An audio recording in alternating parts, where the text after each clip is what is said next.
Why do you keep attracting people who don't love you back? Carl Jung had a profound answer to this question. It's not what you think.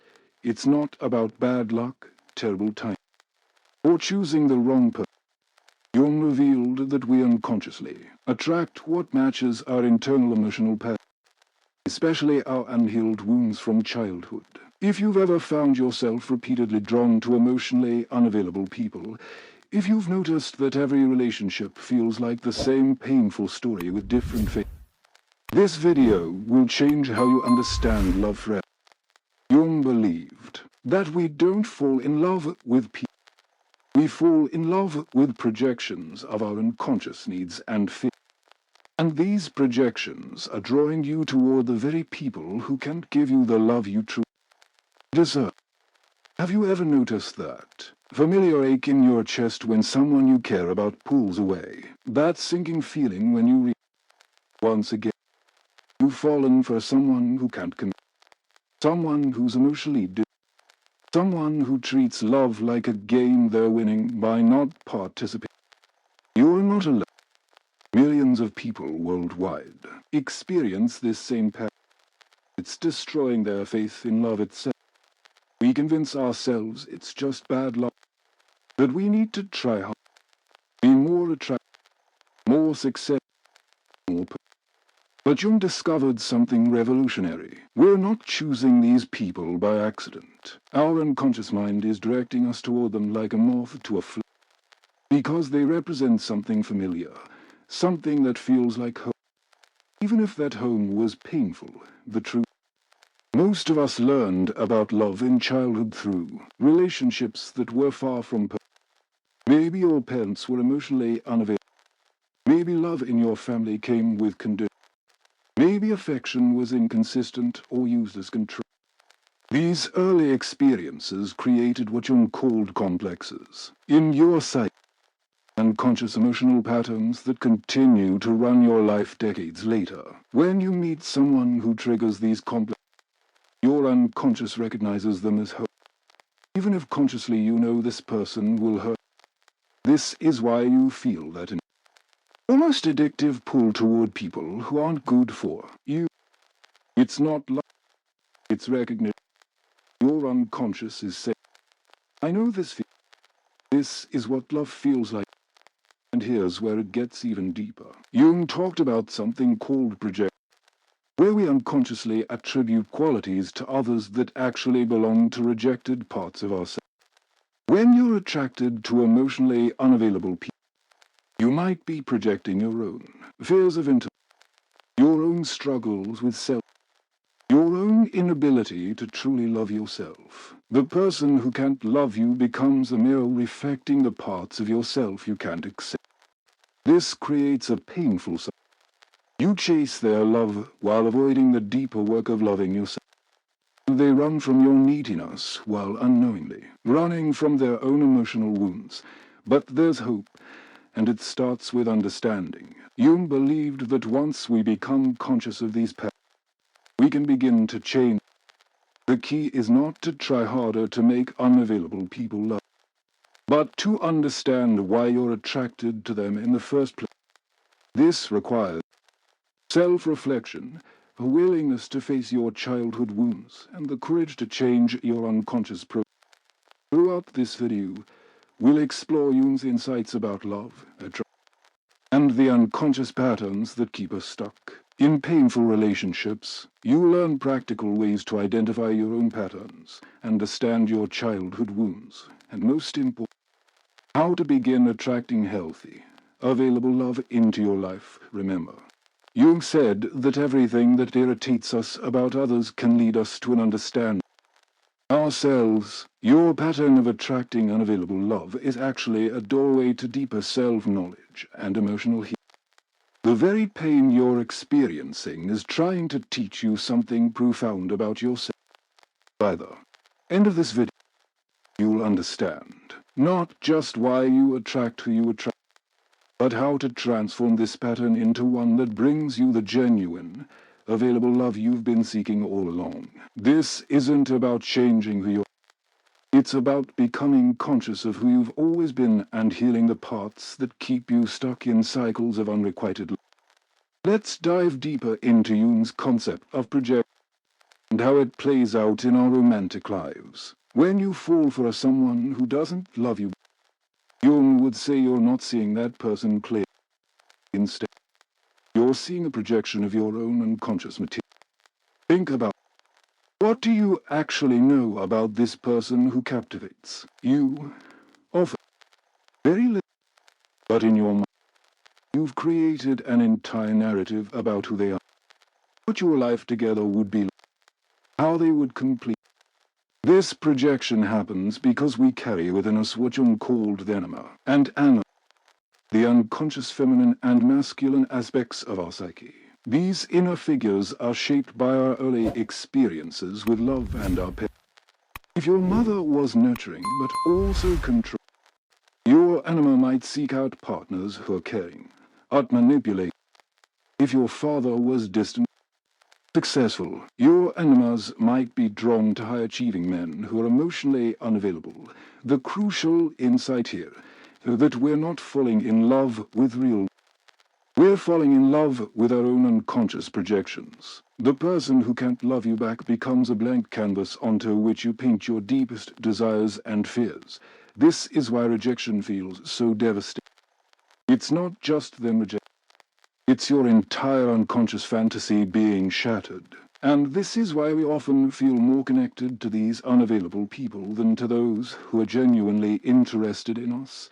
Available people force us to deal with reality, while unavailable people allow us to live in our projection. Jung observed that we often choose romantic partners who will help us replay and hopefully resolve our childhood wounds. But here's the catch. If you're still unconscious about these wounds, you'll keep attracting people who can't provide the healing you need. Instead, they'll trigger the same old pain, leaving you feeling unworthy, abandoned, or not enough. Emotionally unavailable person becomes a stand-in for the parent who couldn't give you the love you needed. You're unconsciously hoping that if you can get this person to love you, you'll finally heal the original wound. This creates what you might call an erotic cycle.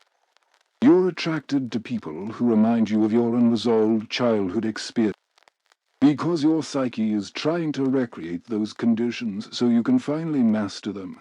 But since these people are themselves dealing with their own unconscious patterns, they can't give you what you need. This leaves you feeling more wounded than before, reinforcing your belief that you're not lovable, which makes you even more attracted to unavailable people who confirm this belief. Understanding projection is the first step toward breaking this cycle. Every time you feel intensely attracted to someone, especially someone you barely know, ask yourself, what am I projecting onto this person? What qualities am I attributing? What fantasy am I creating? Jung would encourage you to withdraw these projections, to see people as they actually are rather than as you wish or fear them to be. This practice alone can be revolutionary in your romantic life. But withdrawing projections isn't just an intellectual exercise. It requires feeling the pain underneath. When you stop projecting your ideal partner onto unavailable people, you have to face the loneliness, the fear of never being loved, the deep sense of not being enough. These are the feelings that drive us to project in the first. Jung believed that we must befriend these shadow emotions rather than trying to get rid of them through relationships. The next time you find yourself obsessing over someone who doesn't return your feelings, try this Jungian practice. Sit quietly and ask yourself, what does this person represent? What wound are they? What childhood memory or feeling is being activated? Instead of trying to get them to love, use this attraction as a doorway into your own psyche. Their unavailability is not the problem. It's a symptom of an unconscious pattern that needs your attention. Jung also talked about the importance of recognizing what he called repetition compulsion. Romantic relationships, we unconsciously recreate situations from our, especially pain, because the psyche is trying to resolve them. If you were emotionally neglected as a child, you might find yourself repeatedly attracted to partners who can't show up. Emotionally, if love came with strings attached in your family, you might seek out partners who are conditional with their affection. This repetition feels like fate or bad. But Jung would say it's actually your psyche's attempt at self-healing. The problem is, you can't heal these wounds by recreating them with the wrong. You need to become conscious of the pattern. Once you see it clear, you can choose to. This is what Jung meant by individuation, the process of becoming whole by integrating your unconscious material into conscious awareness. Understanding projection doesn't mean you'll never be attracted to the wrong people again, but it does mean you'll recognize what's happening soon. You'll be able to say, I'm projecting. I'm seeing this person through the lens of my wounds rather than seeing who they really are. This awareness creates space for choice. Instead of being driven by unconscious patterns, you can consciously decide how to respond to your attractions. The goal isn't to never feel intense attraction, but to understand what that attraction is really about. Jung believed that our strongest attractions often lead us to our deepest healing if we're willing to look beneath the surface. The person who triggers your most powerful projections is showing you exactly what needs to be integrated within yourself. By working with these projections, you transform them from obstacles into opportunities for growth. Now, let's explore how your childhood experiences create specific patterns that keep drawing. Toward emotionally unavailable people, Jung discovered that our earliest experiences of love become templates for all future relationships. These templates live in what he called emotionally charged clusters of memories and associations that operate unconsciously. You keep attracting the same type of person who can't love you back. It's because your love complex is seeking familiar emotional territory. Consider the various childhood wounds that create specific attraction patterns. If you experienced emotional abandonment, where caregivers were physically present but emotionally, you might find yourself drawn to partners who are similarly. There's something familiar in their distance that your psyche recognizes as home. If affection in your family was given only when you performed well or behaved perfectly, you might seek partners who withhold love until you prove yourself. Jung observed that children of alcoholics or addicts often become attracted to people with compulsive behavior, not because they enjoy the drop, but because the constant uncertainty mirrors their childhood experience of never knowing which parent would show up. The child of a narcissistic parent might repeatedly fall for a self-centered individuals, unconsciously hoping that this time they'll be important enough to capture the narcissist's genuine attention. These patterns form because as children, we develop unconscious strategies to cope with unmet needs. If your emotional needs were dismissed, you learn to minimize your own feelings. This creates a complex that later attracts partners who also minimize your feelings. If you had to unlove through achievement, you developed a belief that you must be extraordinary to deserve affection. This complex then draws you toward people who confirm this belief by making love conditional. The devastating part is that these complexes operate beneath conscious awareness. You don't deliberately choose partners who will hurt. Your unconscious mind recognizes certain emotional signatures and interprets them as. The anxiety you feel when someone pulls away registers as passion. The relief when an unavailable person gives you crumbs of attention feels like euphoria. Your nervous system has been wired to associate these painful emotions with romantic love. Jung called this the repetition compulsion. The unconscious strive to recreate childhood scenarios in adult relationships. Your psyche trying to hurt you. It's attempting to master unresolved situations from your. But here's the. You can't resolve childhood wounds with adult relationships unless you're consciously working with pattern. Think about your own relationship history. Look for the common threads. Perhaps you're always the one who loves more, the one who initiates, the one who tries to make things. Or maybe you find yourself playing therapist to emotionally damaged partners, hoping to heal them into loving you. These roles aren't random. They're expressions of childhood complexes desperately seeking resolution. The parent-child dynamic is particularly powerful in romantic attraction. You'll notice that many people unconsciously seek partners who mirror their opposite-sex parents, especially if that relationship was problematic. A woman with an emotionally distant father might find herself repeatedly attracted to men who are aloof, hoping unconsciously that she can finally get the love her father couldn't give. A man with an overwhelmingly controlling mother might seek women who are dominant, between attraction and resentment. But Jung also discovered something hopeful. These patterns, once brought into consciousness, become opportunities for healing rather than obstacles. The key is developing what he called active imagination, the ability to dialogue with your unconscious patterns instead of being controlled by them. When you feel that familiar pull toward an unavailable pattern, instead of acting on it automatically, you can pause and what part of me is being activated?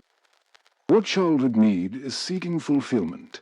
This requires honest self-reflection. You might need to revisit painful memories from childhood, not to blame your parents, but to understand how their limitations shaped your love concept. Jung emphasized that parents do the best they can with their own psychological wounds.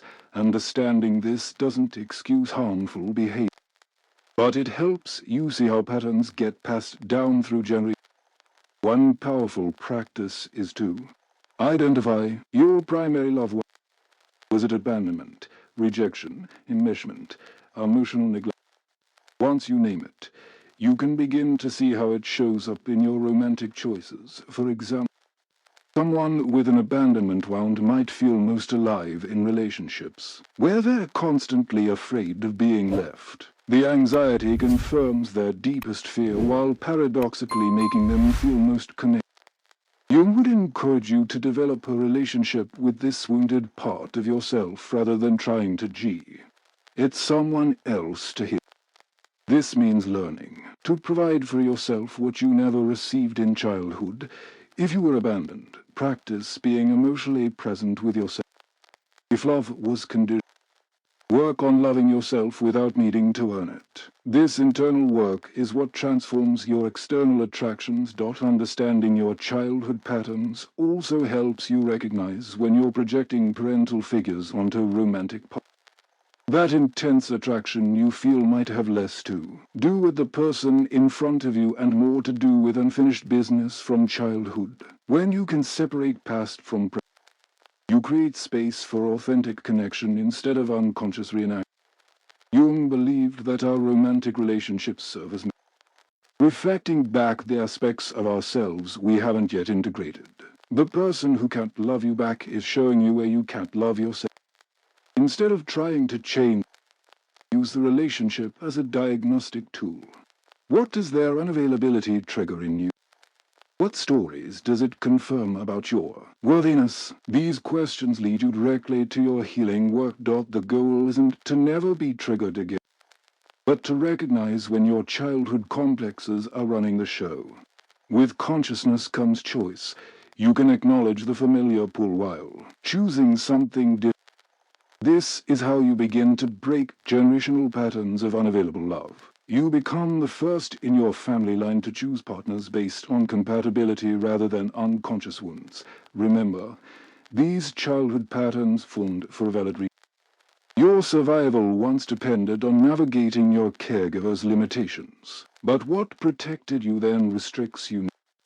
Jung's approach is not about rejecting your past, but integrating it consciousness. When you understand why you're attracted to unavailable love, you can begin choosing available love.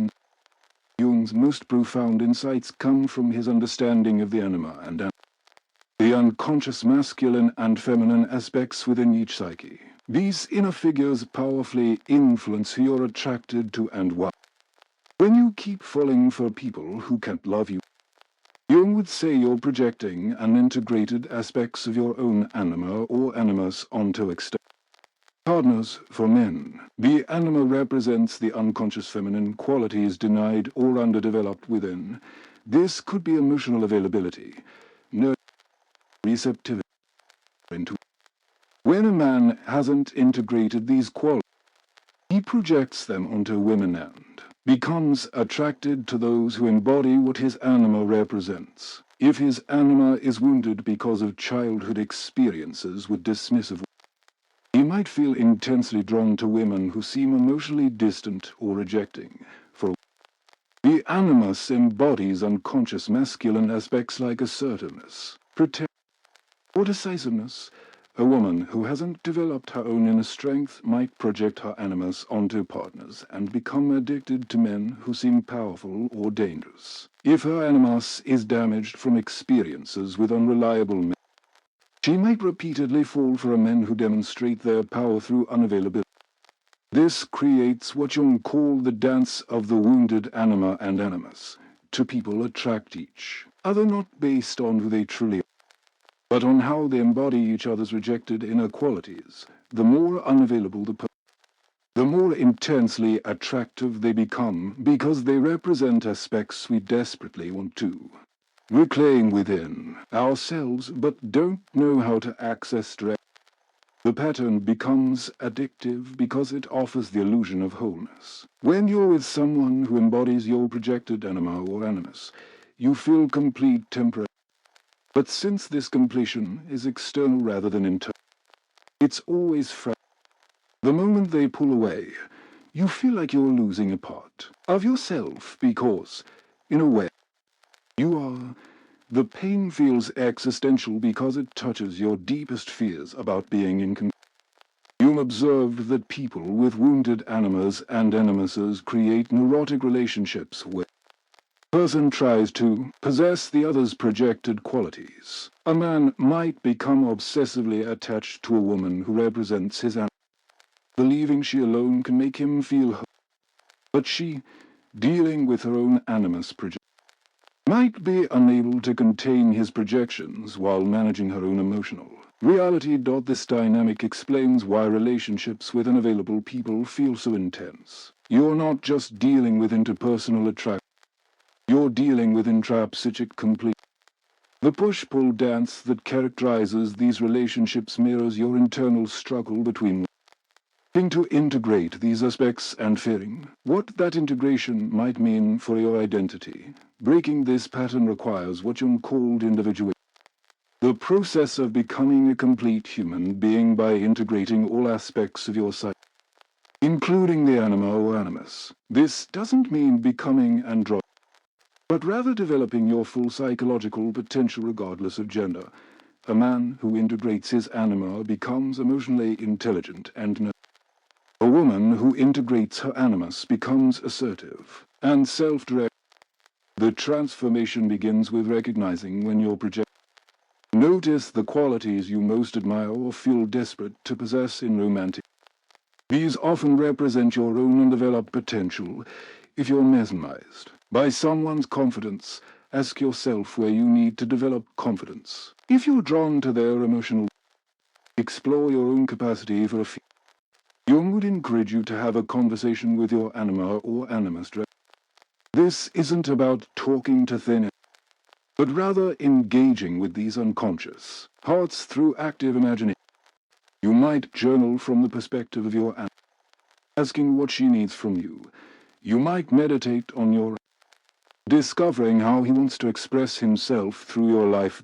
As you begin to integrate these aspects in turn, your external attractions naturally shift. Instead of seeking someone to complete, you become attracted to people who complement your already developed qualities.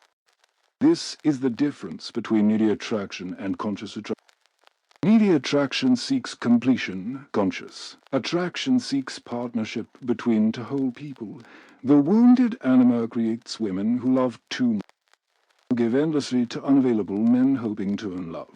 The healed anima allows a woman to be both giving and receiving, soft and emotional and rational. The wounded animus creates men who confuse emotional distance with who prove their worth through achievement and control. The healed animus enables a man to be powerful and vulnerable, protective and nurturing. You'll notice that when people begin integrating their anima and they often go through a period of disorientation in relationships. Old attractions lose their charge while new possibilities feel unfamiliar. This is natural and necessary. You're literally rewiring your unconscious attraction patterns. The intensity you once associated with love gives way to something steadier, but initially less exciting.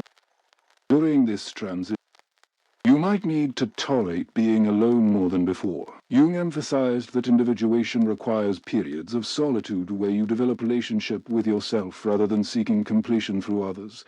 This isn't about isolation, but about developing internal resources so your relationships can be based on choice rather than unconscious compulsion. The goal isn't to eliminate attraction, but to purify it. When you've done the inner work of integrating your anima or you're attracted to people for who they actually are rather than for what they represent psychologically. You can appreciate someone's confidence without needing them to fill your internal void. You can enjoy someone's emotional depth without projecting your own unexpressed feelings onto them. Jung believed that relationship becomes most meaningful when two individuated people come together. Instead of using each other to avoid personal growth, they support each other's continued development.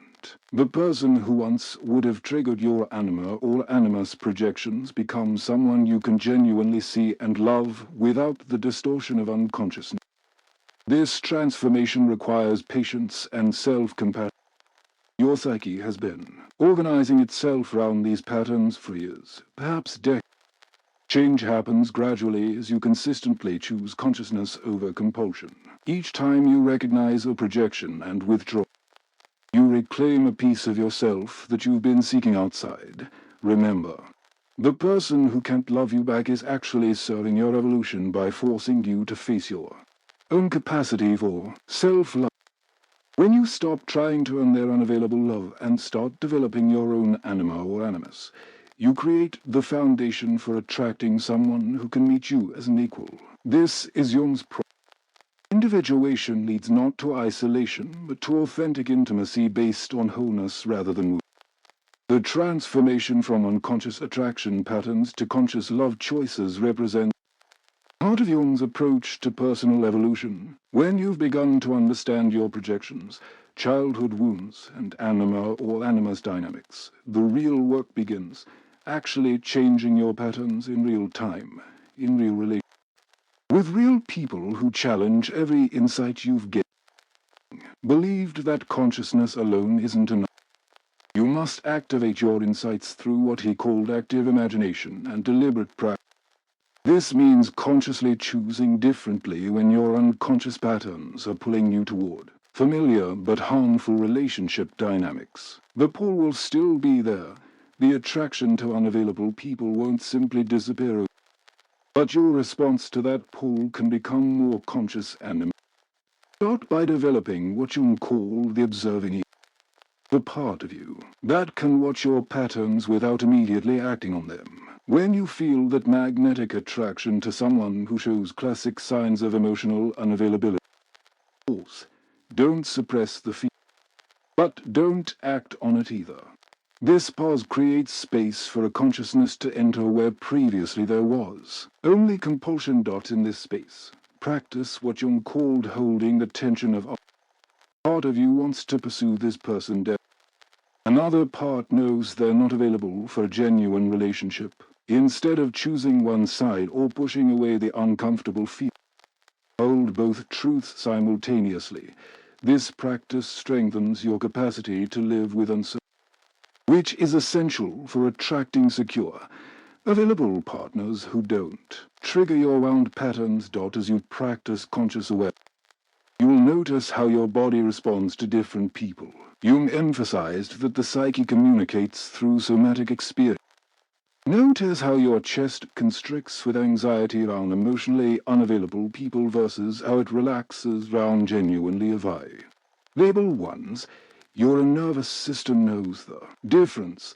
But years of unconscious patterns have taught you to override these bodily signals. Developing new attraction patterns requires what Jung called individuation in relation.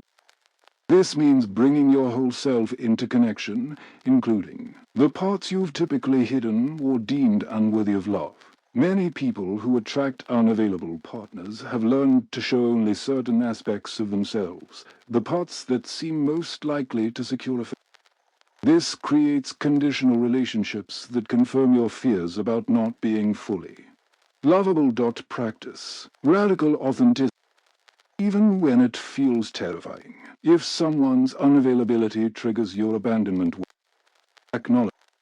Instead of pretending everything's fine or trying to be the perfect, share your experience. Say something like, when you pull away, I notice I feel this familiar panic that reminds me of childhood experience. I'm working on not letting that drive my behavior toward. This kind of transparency does two things simultaneously. It disrupts your unconscious pattern of hiding your needs and feelings to avoid abandonment. Second, it reveals how available or unavailable the other person truly is. Someone who's genuinely emotionally available will respond with empathy and curiosity.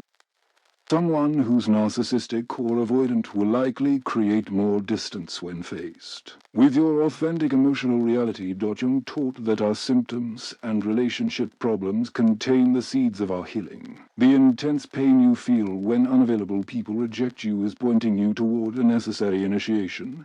Learning to be with unbearable feelings without trying to control someone else's behavior to make those feelings go away. This is the core work of developing secure attachment within yourself. Practice sitting with difficult emotions without immediately seeking relief through the other person. When someone you care about is pulling away, instead of or trying to re-engage them, sit with the anxiety in your body. Notice where you feel, how it moves. What stories your mind creates. Jung called this the tension and practice of holding opposites. You desperately want to reach out, and you're choosing to honor their space. Both truths exist simultaneously. As you develop this capacity, something remarkable happens. The people who are truly emotionally unavailable will distance themselves, naturally, because they no longer have the power to regulate your nervous system. Meanwhile, people who are genuinely available will be drawn to your emotional maturity and self-regulation. This is how Jung's individuation process naturally sorts your relationships according to consciousness rather than unconscious wounds. Begin practicing what Jung called active love versus passive consumption. Passive consumption expects the other person to fill your emotional empty. Active love contributes to the other person's growth while maintaining your own psychological wholeness. Ask yourself in each relationship dynamic, am I trying to get something from this person, or am I contributing something valuable to their life experience?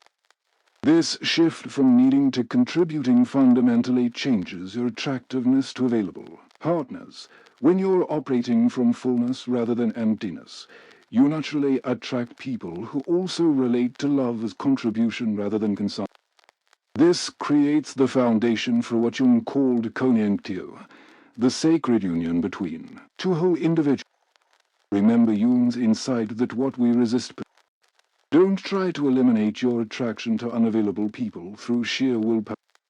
Instead, befriend these attractions as teachers showing you what still needs healing within yourself. Each unavailable person you encounter becomes an opportunity to practice consciousness rather than an obstacle to finding love. The ultimate goal, according to Jung, is to become someone who naturally attracts available love because you've developed the capacity to do it yourself. This means becoming emotionally reliable, able to handle your own feelings without needing someone else to manage. It means developing clear boundaries while remaining open-hearted. It means choosing partners based on compatibility and shared values rather than unconscious wounds seeking resolution. Jung's final wisdom about transforming attraction patterns centers on patience and self-compassion. These unconscious patterns formed over years or decades. They won't transform overnight.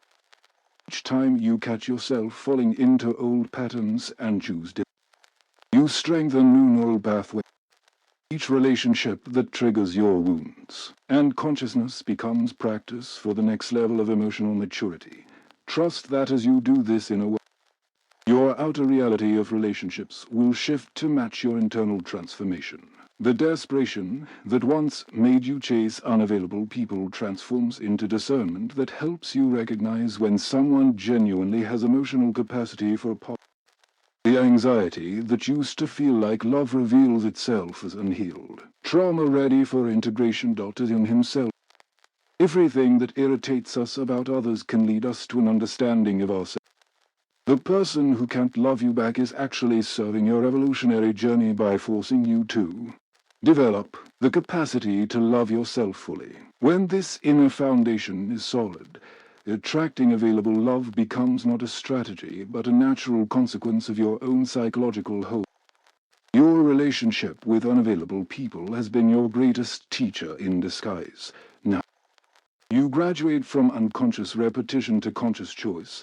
You open yourself to love that supports rather than undermines, that enhances rather than that celebrates your wholeness rather than trying to complete your missing pieces. This is Jung's promise made manifest through your own courageous inner work.